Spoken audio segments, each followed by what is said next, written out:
दिल्ली में 7 LKM पर PM Modi की एक अहम बैठक में गृह मंत्री अमित शाह और रक्षा मंत्री राजनाथ सिंह शामिल हुए। सूत्रों के मुताबिक बैठक में कैबिनेट विस्तार और कश्मीर को लेकर चर्चा हुई। जम्मू कश्मीर के मसले पर कश्मीर में भी सियासी हलचल तेज। पीडीपी चीफ महबूबा मुफ्ती के घर पार्टी नेताओं की बैठक हुई। बैठक में 24 जून को होने वाली पीएम मोदी की सर्वदलीय मीटिंग को लेकर चर्चा हुई।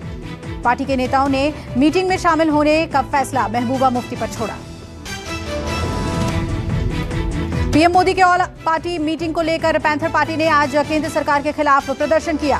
पैंथर्स पार्टी के कार्यकर्ताओं ने केंद्र सरकार का पुतला जलाया। पैंथर पार्टी का आरोप है कि इस बैठक में कश्मीर के नेताओं को बुलाया गया है, लेकिन जम्मू को नजरअंदाज किया गया है। हालांकि पार्टी से भीम सिंह को बुलाया गया है, लेकिन बाकी जम्मू की पार्टियों को नहीं बुलाया गया। लोक जनशक्ति पार्टी में वर्चस्व की जंग हुई तेज। आज दिल्ली में चिराग गुट की पार्टी कार्यकारिणी की बैठक जारी। चिराग के आवास 12 जनपद पर यह बैठक चल रही है। चिराग गुट का दावा है कि उसके साथ कार्यकारिणी के 75 में से 50 सदस्य हैं। मीटिंग काफी संख्या में चिराग के समर्थक पहुंचे हैं और बैठक में आए कार्यकारिणी सदस्यों को चिराग पासवान ने पार्टी संविधान की शपथ भी दिलाई। राम मंदिर ट्रस्ट पर एक और धांधली का आरोप। आम आदमी पार्टी के सांसद संजय सिंह ने आरोप लगाया। सांसद संजय सिंह के मुताबिक ट्रस्ट पर 20 लाख की जमीन को 2.5 करोड़ में खरीदने का आरोप है और संजय सिंह की माने तो अयोध्या मेयर के भांजे ने 20 फरवरी को एक जमीन 20 लाख की खरीदी और 11 मई को वही जमीन राम जन्मभूमि ट्रस्ट को 2.5 करोड़ में बेच दी। कांग्रेस ने भी इसी जमीन की खरीद में घोटाले का आरोप लगाते हुए कहा कि जमीन के दाम 79 दिनों में 1250% बढ़ा और कांग्रेस प्रवक्ता रणदीप सुरजेवाला ने लोगों की आस्था के साथ खिलवाड़ करने का आरोप लगाया और मांग की कि सुप्रीम कोर्ट राम मंदिर के चंदे की जांच करे। सुरजेवाला ने कहा कि राम मंदिर के चंदे की लूट रामद्रोह है।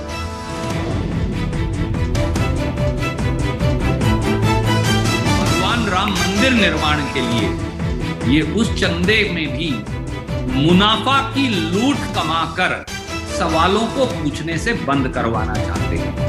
पर ये जान लें कि देशवासी जागरूक हैं। भगवान श्री राम के मंदिर निर्माण का चंदा जो खाएगा, मैं आज ये कहता हूं कि उसकी नरक लोक में भी गति नहीं हो सकती। पंजाब में विधानसभा चुनाव की आहट के साथ ही राजनीतिक सरगर्मियां बढ़ी। दिल्ली के सीएम अरविंद केजरीवाल कल अमृतसर के दौरे पर जाएंगे। इस बीच पूर्व आईजी कुंवर विजय प्रताप को आम आदमी पार्टी में शामिल करवा सकते हैं। केजरीवाल ने ट्वीट कर कहा कि पंजाब बदलाव चाहता है और सिर्फ आम आदमी पार्टी ही उम्मीद है।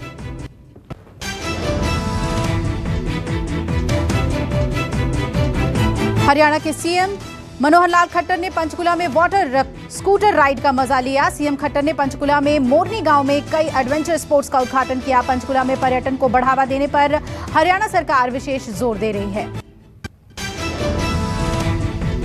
दिल्ली में कोरोना संक्रमण के मामले में कमी आते ही अब ढील मिलनी शुरू हो गई है। दिल्ली में अनलॉक 4 के तहत और राहत दी गई। रिहायशी इलाके में सभी दुकानें खुल सकेंगी। कोरोना की नई गाइडलाइंस के तहत public park, gardens, golf clubs और आउटडोर योग गतिविधियों की इजाजत होगी। प्राइवेट ऑफिसेज में 50% स्टाफ के साथ काम करने की अनुमति मिली। दिल्ली में 50% क्षमता के साथ खुल सकेंगे बार। नए गाइडलाइन के तहत बार को खोलने का समय भी तय किया गया। बार दोपहर 12 बजे से रात 10 बजे तक ही खुल सकेंगे। वहीं कल से दिल्ली में रेस्टोरेंट भी खुलेंगे। सुबह 8 बजे से रात 10 बजे तक रेस्टोरेंट खुल सकेंगे। कोरोना संकट को लेकर केंद्र ने सुप्रीम कोर्ट में दाखिल किया हलफनामा। कहा सभी को मुआवजा नहीं दे सकते। मौतों पर मुआवजे पर दाखिल याचिका पर केंद्र सरकार ने सुप्रीम कोर्ट में दायर हलफनामे में दी जानकारी। कहा कि कोरोना से मौत पर नहीं दे सकते। 4-4 लाख रुपए इतने पैसों का मुआवजा देंगे तो खत्म हो जाएगा एसडीआरएफ का पैसा। एम्स के डायरेक्टर डॉक्टर रणदीप गुलेरिया का बड़ा बयान। अगले 6 से 8 हफ्ते में आ सकती है कोरोना की तीसरी लहर। डॉक्टर गुलेरिया ने दी चेतावनी। जारी रही लापरवाही तो कोरोना संक्रमण में तेजी आने में समय नहीं लगेगा। यूपी सरकार ने जारी की नई कोरोना गाइडलाइंस। अब दुकानों को सुबह 7 से रात 9 बजे तक खुलने की अनुमति। शनिवार और रविवार को जारी रहेगा साप्ताहिक लॉकडाउन। 50% क्षमता के साथ खुलेंगे रेस्टोरेंट। हालांकि cinema hall, swimming pool, stadium अब भी बंद। यूपी के जिलों में एक्टिव केस 500 से ज्यादा होने पर लगेगा कोरोना कर्फ्यू। भीड़भाड़ और जुलूस पर रोक। कल से लागू होंगी नई गाइडलाइन। पंजाब में ग्रीन फंगस का पहला मामला सामने आया। पंजाब के जलंधर में सामने आया ये मामला। जिस मरीज में इसके लक्षण मिले वो कोरोना से ठीक हुआ था। कोरोना से रिकवर होने के बाद उसमें ब्लैक फंगस की पुष्टि हुई। गंगा दशहरे के मौके पर गंगा स्नान के लिए उमड़ी भीड़। हरिद्वार, वाराणसी, गढ़मुक्तेश्वर और प्रयागराज में गंगा घाट पर श्रद्धालुओं की भारी भीड़ जुटी। श्रद्धालुओं ने आस्था की डुबकी लगाई। वहीं स्नान की आड़ में लोगों की लापरवाही भी सामने आई। स्नान के लिए आए श्रद्धालु कोरोना गाइडलाइन को लेकर बेपरवाह नजर आए। देश में लगातार कम हो रहा है कोरोना का कहर। 24 घंटे में 58,419 नए मरीज मिले। कोरोना से होने वाली मौतों पर भी लगी लगाम। एक दिन में 1,576 मरीजों की मौत हुई है। वहीं 24 घंटे में 87,000 से ज्यादा लोग रिकवर हुए हैं। सक्रिय मरीजों का आंकड़ा घटा। कोरोना से रिकवरी रेट 97% के पार।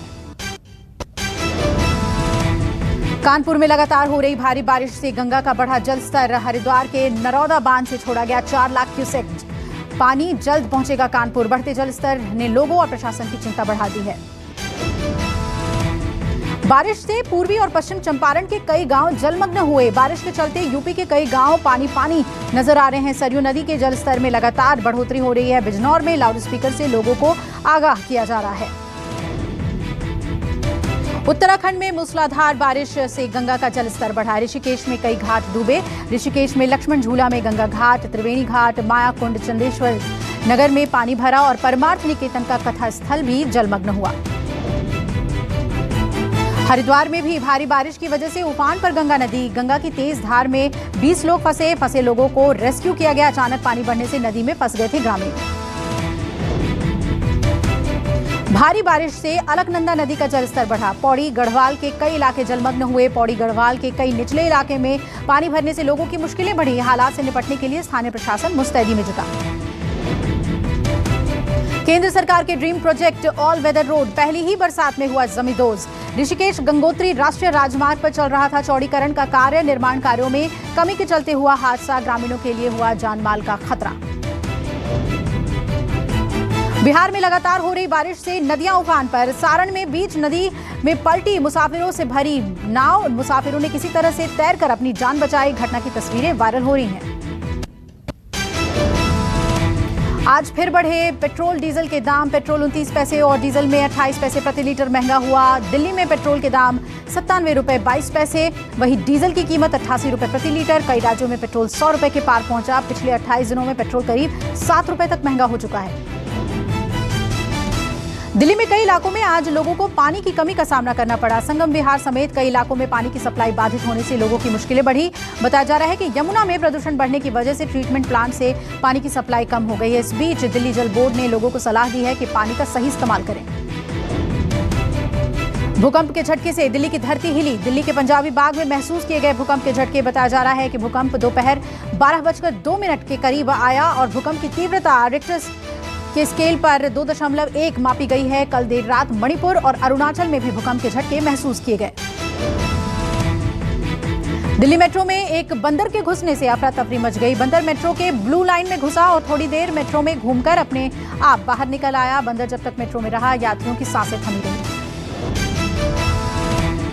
राजस्थान का कोटा शहर बन गया है क्रोकोडाइल सिटी साइटिंग पॉइंट। आए दिन रात में सड़क पर नाइट वॉक करते दिखते हैं मगरमच्छ। पानी प्रदूषित होने और शिकार के अभाव में मगरमच्छ सड़क पर आते हैं।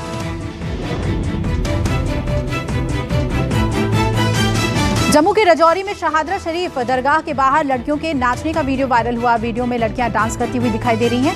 वीडियो वायरल होने पर लड़कियों ने माफी मांगी। कहा मन्नत पूरी होने के बाद खुशी में कर रही थी डांस। यूपी के बिजनौर में रबर फैक्ट्री में हुआ हादसा। फैक्ट्री में झुलसने से एक मजदूर की मौत हो गई, जबकि 3 मजदूर गंभीर रूप से झुलस गए। गंभीर मजदूरों को इलाज के लिए अस्पताल में भर्ती कराया गया है। किसान आंदोलन के दौरान टिकरी बॉर्डर पर एक शख्स को जिंदा जलाने का मामला सामने आया है। परिवार ने दोषियों पर कार्रवाई के लिए सीबीआई जांच की मांग की है। नोएडा पुलिस ने कॉल गर्ल सप्लाई करने वाले गैंग का भंडाफोड़ किया। दिल्ली एनसीआर में व्हाट्सएप के जरिए करते थे काला कारोबार। नोएडा से गैंग के 2 सदस्य गिरफ्तार हुए। 2 लड़कियां भी हिरासत में ली गई। नोएडा के सेक्टर 134 में जेपी सोसाइटी में मारपीट। रिटायर्ड कर्नल ने साथियों के साथ मिलकर सॉफ्टवेयर इंजीनियर की पिटाई की। स्ट्रीट डॉग को मारने से मना करने पर इंजीनियर पर हमला हुआ। पुलिस ने मामले को रफा दफा किया। अमिताभ बच्चन स्टारर फिल्म चेहरे सिनेमाघरों में जल्द होगी रिलीज। फिल्म में अमिताभ के साथ इमरान हाशमी भी आएंगे नजर। फिल्म प्रोड्यूसर आनंद पंडित ने कहा शो मस्ट गो ऑन। चेहरे को सिनेमाघरों में रिलीज करने को लेकर हम काफी पॉजिटिव हैं। फिल्म हंगामा 2 के प्रमोशन करती दिखी फिल्म की पूरी टीम। फिल्म प्रमोशन के दौरान शिल्पा शेट्टी का पूरा परिवार मौजूद रहा। इस फिल्म से 12 साल बाद शिल्पा फिल्मों में कमबैक कर रही हैं। इस फिल्म को लेकर शिल्पा काफी खुश नजर आ रही हैं। बोट पर पोज करती दिखी सनी लियोनी। इंस्टाग्राम पर अपने देसी लुक वीडियो शेयर कर सनी ने लिखा, परफेक्ट क्लिक के लिए कुछ भी करेंगी। वीडियो में सनी गुलाबी साड़ी और चूड़ियों में बोटिंग करती हुई नजर आ रही हैं। सनी का ये देसी लुक फैंस को खूब पसंद आ रहा है। फिल्म मेजर की शूटिंग अगले महीने दोबारा शुरू होगी। तेलुगु एक्टर अदिवी शेष शहीद संदीप उन्नीकृष्णन का किरदार निभाते नजर आएंगे। अदिवी ने इंस्टाग्राम पर इसकी जानकारी दी। फिल्म मेजर 26/11 में शहीद मेजर संदीप उन्नीकृष्णन के जीवन पर आधारित है। ओडिशा की मशहूर गायिका तप्पू मिश्रा कोरोना से जिंदगी की जंग हार गईं। तप्पू को नारे ना बाजना बंसी गाने से मिली थी पहचान। तप्पू मिश्रा ने 4 राज्य फिल्म अवार्ड भी अपने नाम किए थे। केंद्रीय मंत्री धर्मेंद्र प्रधान ने सोशल मीडिया पर तप्पू मिश्रा को श्रद्धांजलि दी।